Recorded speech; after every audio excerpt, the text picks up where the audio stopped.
Na kuku ngapi? Kuku mbili. Uliuza wapi? Uliuza wapi? Eti wapi? Wapi? Uliuza wapi? Uliuza pesa ngapi? Uliuza pesa ngapi? Uliuza pesa ngapi? Busi. Na nini? Na kuku. Busi gani? Aliuza 3000. Na busi. Na kuku? Na kuku?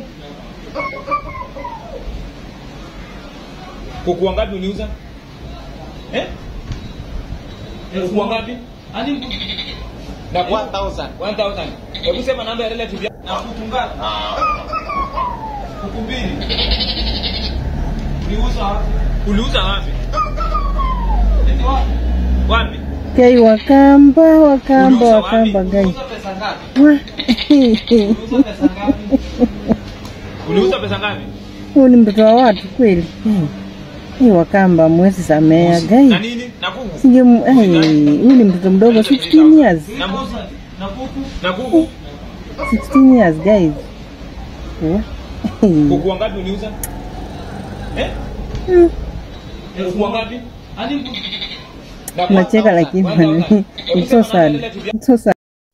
So guys, kwa wale hamjajua what is happening, huyu kijana ni wa kutoka Mombasa guys. Inasemekana alirogwa.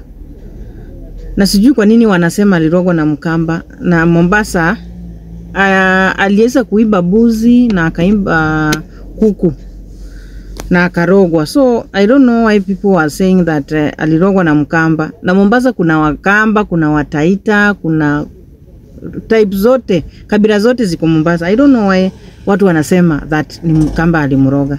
Hey guys, lakini alijaribu. Aliiba kuku, anawika kama kuku. Aliiba mbuzi, anaongea kama mbuzi guys. Is that normal?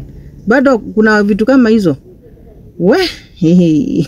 Na watu wanapenda hizo guys. Kuna wale wanauliza, amepelekwa police station, yes, ameenda kushtakiwa that ameimba mbuzi na kuku na anawika kama mbuzi na anaongea kama mbuzi. And kuna wale wanasema huyo mganga ako wapi? Tunamtaka. Yaani kila mtu anataka huyo mganga. Kumbe kila mtu ako na shida zake, amefanyiwa kitu anataka yani kila mtu ni kama anataka kuroga ama.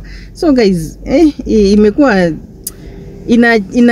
inatisha na inachekesha somehow. Hatucheki venye amefanyiwa. Hani tunacheka the way ana behave, the way anaifanya, the way anawika kama mbuzi, the way ni funny na ni serious guys. Jue inayo sijui mbona wanasema ni Mkamba. Mbona wasiseme ni Mtaita ama kabla ingine? Sijui mbona wanasema ni Mkamba mwenye amemroga guys. Kwani Wakamba ndio wanaroga peke yao? Anaweza kuwa hata ni Mluya kwa Mombasa. Anaweza kuwa ameharibiwa na Mluya, anaweza kuwa ameharibiwa na Mkale.